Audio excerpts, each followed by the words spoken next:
Hello everyone, and welcome to another edition of the Spartan Sports Zone. I'm Mike Bello, the Assistant Sports Information Director, here at Sports Information Assistant, Chandra Lee. And spring football is in full gear, but before we get to the gridiron, we'll start our show with a program looking to bring home a MEAC title this weekend. The men's tennis team closed out the regular season with wins against Longwood and Georgetown. Head coach Nate Feldman was really impressed with how well the team performed last week. The win against JMU was obviously a great day for us. Everyone really performed quite well, and it was the first match back for Pascal Dominic, who's just finally got inserted in the lineup at the two single slot. So it was definitely a great day and something we can be really proud about, to beat a solid team from the CAA who is very well coached and who has some talented guys on. NSU earned the number 2 seed in the MEAC Southern Division and will face number 3 seed Coppin State in the opening round of the MEAC tournament on Thursday at noon. Feldman knows that Coppin State will leave everything on the floor on Thursday. Coppin State is coached by Dewani Lewis, who is a good friend of mine in the conference. He's a great coach and who has done a tremendous job with the program with not a lot of resources. We definitely respect every team we play, and we're preparing hard for them. He has 2 strong players at the top of his lineup that really can always go out and compete hard. And they've had a good year. They beat Howard 5-2. They beat them last year, which I think was probably the first 2 times they've ever beaten them in school history. So Dewani's really done well with his team. We have a lot of respect for them, and we'll go into the match and give them our full attention. One of the leaders on the team is sophomore Dmitri Zemanta, who was named the MEAC Player of the Year this season. He sits at 13-4 in singles play. Peter Romstrom-Rapello, Daniel Grau, and Robin Rickmuller joined Zemanta in earning all MEAC honors. Coach Feldman is really impressed with his team, and he feels that their experience from last season has helped tremendously as the team prepares for this year's tournament. I think this year they understand the type of pressure that they'll be facing when they step into play. It's really anyone's game to win. There's so many instances of teams who are seated lower being able to upset better teams, or there's a lot of different scenarios that can play out in the tournament, but having a year of experience for some of these guys, several years of experience for others, really helps to guide them, and also to calm their nerves and anxiety sometimes when they get stuck in difficult moments. But we will definitely be much better prepared than we were last year, and especially the guys who were freshmen last year. They'll really ready to lead the charge this year. All matches at the 2014 MEAC Tennis Championship will be played at the Casey Tennis and Fitness Center in Casey, South Carolina. Women's tennis finished 5th in the Southern Division and did not qualify for the MEAC Championship. Only the top 4 teams in each division compete in the tournament. Freshman Liza Gordieva earned all MEAC second team honors, and the NSU programs also had 10 MEAC all-academic honorees, the most of any conference school.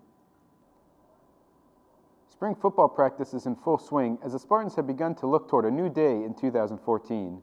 With 2 new offensive coaches in the fold, there's been some transition this spring on that side of the ball. NSU's offense struggled last year, but so far this spring, Coach Adrian has been pleased with the progress and intensity level he's seen from both sides. Well, we got 2 new coaches on offense. We put a lot of new stuff in, a little different terminology, different way we're calling things. Enthusiasm, as you would expect, is very high. Guys are excited about it. We had our first major scrimmage last Saturday, and the intensity was really there. I thought we were actually at game type level, so I was real pleased with that. And both sides made some very good plays. When you scrimmage, you can't win. If the offense does well, the defense is bad. Defense does well, the offense is bad. But overall, I was pretty pleased, especially with the effort on both sides of the football. Prior to spring practice, NSU hired a new offensive coordinator in Donald Hill-Ely, formerly the head coach at Morgan State for 12 years. Also new is quarterbacks coach Greg Gregory, who also owns offensive coordinator experience at such places as South Alabama, South Florida, Ohio, and Army. Coach Adrian is excited to bring in a pair of coaches who have coached at the college level for a number of years. Well, it's real easy, one word: experience. We're really doing a lot of nice things. I'm very excited about what I'm seeing over there. I think we're going to really put some pressure on some defenses and stretch some people, and have some good answers for that. They're very sharp coaches, and I'm very pleased. NSU will continue spring practice up through Saturday, April 26th, when the last scrimmage of the season will take place. You can check back at NSUSpartans.com later on for more information about the scrimmage and the activities that are being planned around it. Spartan Baseball knocked off William & Mary last week by a 3-2 score. The The Tribe were ranked in the top 5 in the nation in hitting coming into the game. Riding that momentum, the Spartans headed to MEAC for a 3-game series last weekend. NSU did not start off well, suffering a 6-5 setback in the first game. The team rallied, though, winning the next 2 games 4-2 and 13-3. Matt Outman pitched a complete game and gave up just 2 unearned runs in the first win for the Spartans. Zach Markell drove in 3 runs and had 2 of the team's 17 hits in the last game of the series, which featured an 8-run 9th inning.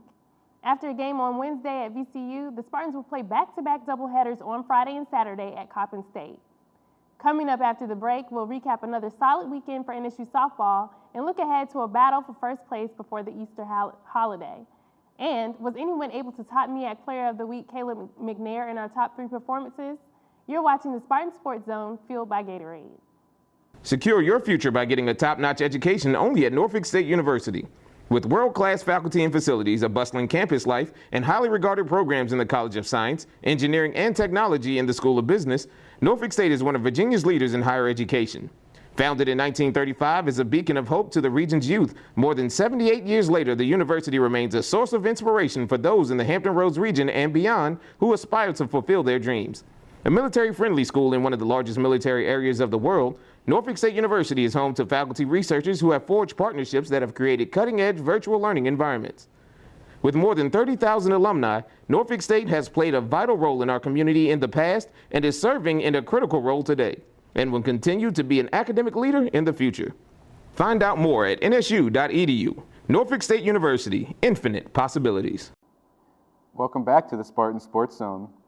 NSU softball hosted Howard for a single game last Friday and then welcomed Morgan State to town for a 3-game series. The Spartans easily dispatched Howard by an 11-2 margin in 5 innings before struggling in the first game against Morgan State. Down 3-1, NSU plated 3 runs in the bottom of the 7th to earn a 4-3 victory. Things got a little easier for the Spartans as they won the last 2 games of the series, 9-1 and 8-1. Freshman Kayla Mcnair drove in 3 runs in each of those 2 games and hit her team-leading 7th homer in the finale. Senior Morgan Boyd drove in 2 runs in the 3rd game to get the offense going early on. It is now on to a first-place battle at Delaware State on Friday and Saturday. NSU owns an 11-1 record in conference play, while Delaware State stands 7-1 heading into the weekend. The winner of the series will have the inside track to finish first in the Northern Division at the end of the year. Both track and field teams competed at the Joe Hilton Invitational at North Carolina last weekend. On the women's side, Desmond A. Gray won the triple jump with a leap of 40 feet, 1.25 inches. Katie Ann McKenzie leapt better than 39 feet, the 4th best mark in the MEAC this year. Another top performer was sophomore Kiara Howell, who came away with the #1 shot put throw in the conference this year at more than 46 feet. Brittany McCants and Justice Briscoe won the 100 and 200 meters as well. On the men's side, Steve Coles won the 200 and 400 meter races, while Michael Smith had a PR in winning the 110 meter hurdles. Both teams will compete at the Morgan State Legacy Meet this Friday and Saturday. It is now time to reveal our top 3 performances from the past week. Earning a spot at number 3 is sophomore Kiara Howell. Her top throw in a shot put over the weekend now stands as the #1 mark in the MEAC this season. She is one of just 2 female NSU athletes with the top mark in an event this outdoor season. Coming in at number 2 is senior Ross Cardwell. He hit a pair of homers over the weekend at UMES, driving in 4 runs and also scoring 4 runs.